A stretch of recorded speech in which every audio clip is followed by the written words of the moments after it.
Good morning.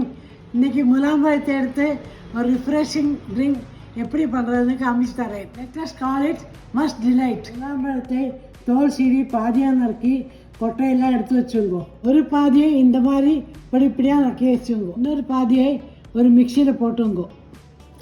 இதில் ஏலக்காய், மிளகு, இஞ்சி, உப்பு போட்டு ஸ்மூத்தாக அரைச்சுங்கோ. வெள்ளமே கரைய வச்சுங்கோ. ஒரு பாத்திரத்தில் கரைச்ச வெல்லம் தண்ணி, அரைச்ச முலாம்பழம், பொடிப்படியாக நறுக்கின முலாம்பழத்தை போட்டு நல்லா மிக்ஸ் பண்ணிங்கோ. இதில் எலுமிச்சம்பழம் புழிஞ்சுங்கோ.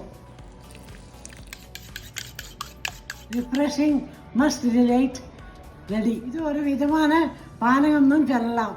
நீங்களும் ட்ரை பண்ணி என்ஜாய் பண்ணுங்கோ. பாய்.